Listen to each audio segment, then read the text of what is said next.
CBS to come out and support us.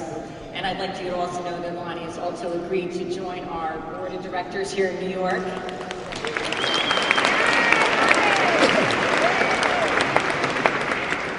And Lonnie, thank you for that introduction. And to Doris. I'm going to read this because I probably will mess this up, so it's good that I have these notes.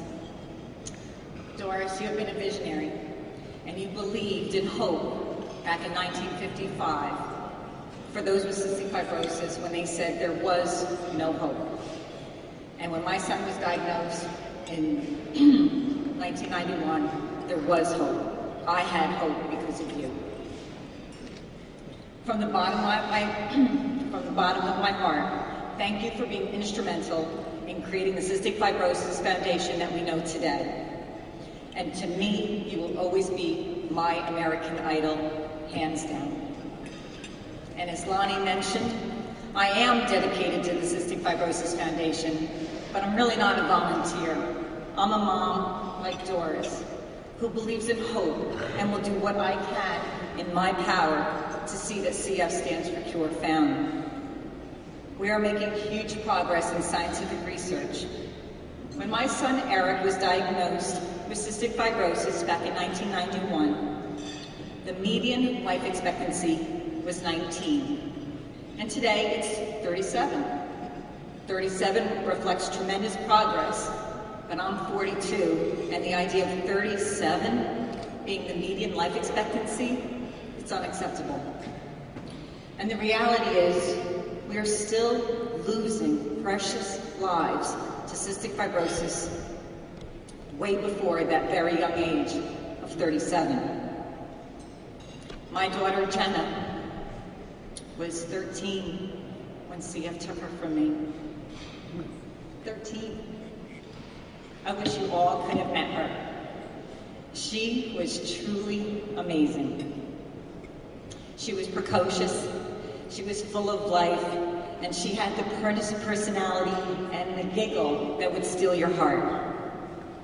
Jenna was a great debater, and she was an avid reader. In fact, the last book she was reading was Atlas Shrugged, a book well beyond her years. But Jenna, true to form, was also well beyond her years. She had highlighted a specific sentence out of that book. The sentence I have now taken to be my Jenna motto. The sentence is, pain is not a valid reason for stopping.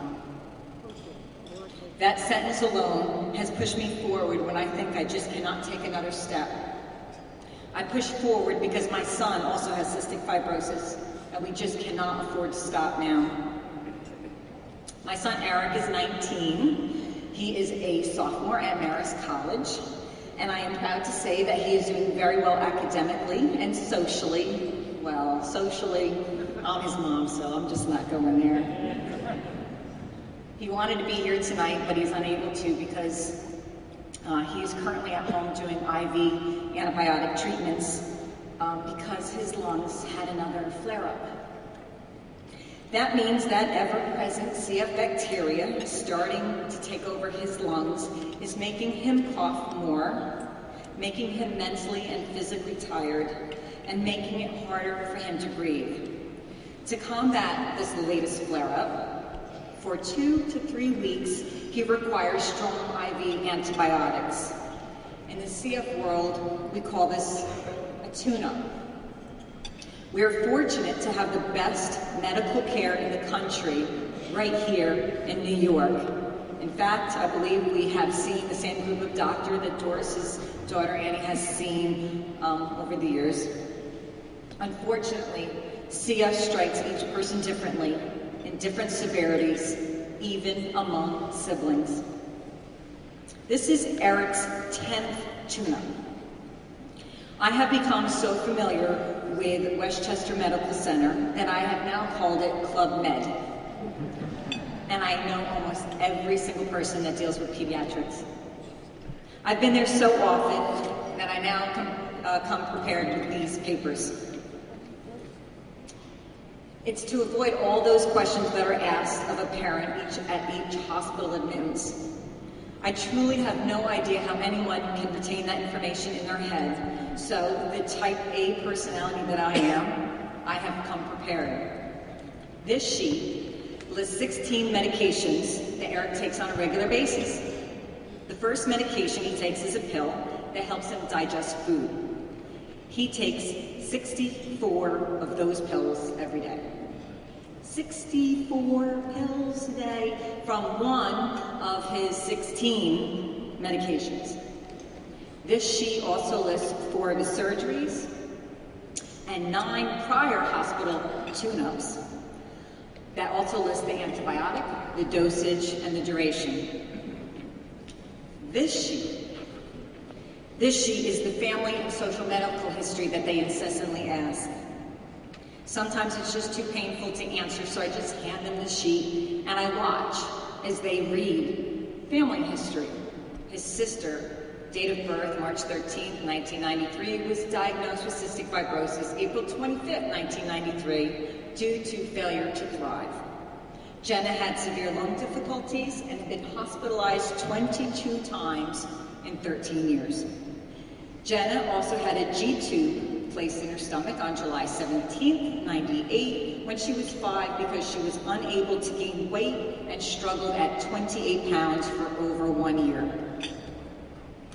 Jenna passed away from cystic fibrosis on December 4th, 2006, while awaiting a double lung transplant at the Children's Hospital in Pittsburgh, Pennsylvania, 6 days after her lungs collapsed.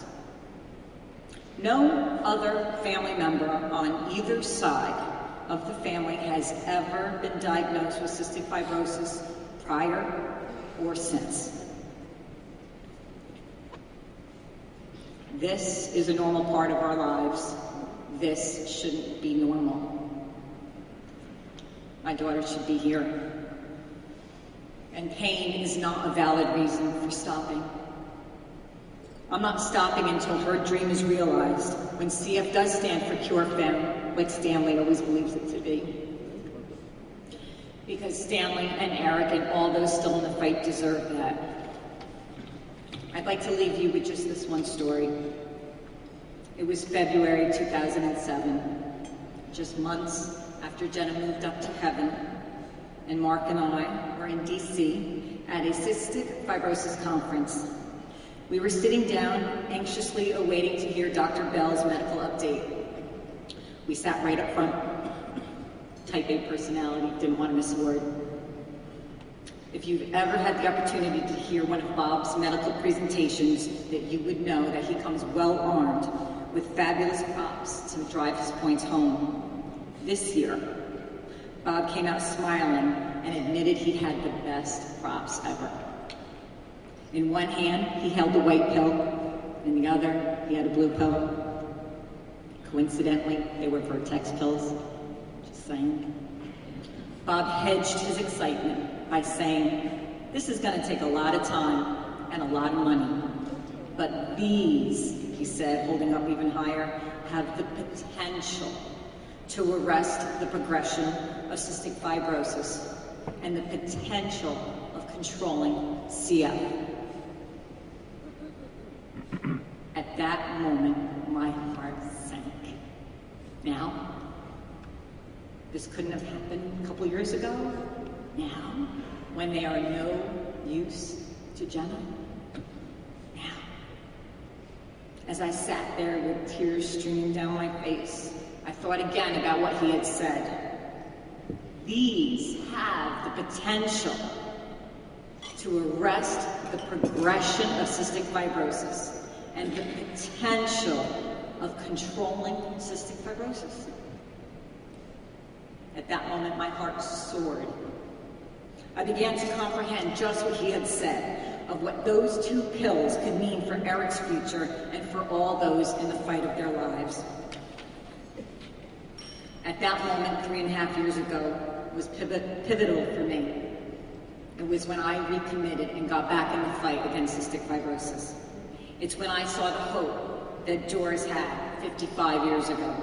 It's when I realized that the determination and the dedication of all the folks at the CF Foundation, the CF researchers, all the volunteers and those generous donations that brought us to that moment, holding those 2 pills. The only difference between that moment and right now is time and money. It took a lot of money to implement the various clinical trials that are now looking unbelievably promising. It took time and money to bring that moment in 2007 to this moment tonight. We're not there yet.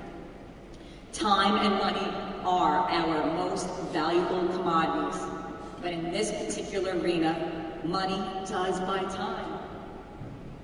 We can now have the hope that Doris saw 55 years ago, that money well spent on research can buy more time for those with cystic fibrosis.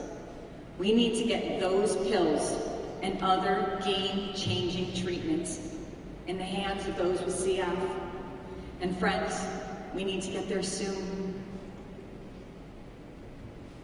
I never want another mother to go through what I went through, where time ran out on her child.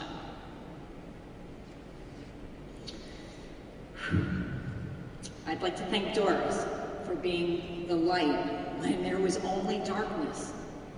I would like to thank my kids, the one you can see and the one you can't, for being my inspiration. I would like to thank all of you out here tonight for making it here, supporting cystic fibrosis, and buying more time for those with cystic fibrosis. Thank you and have a nice evening.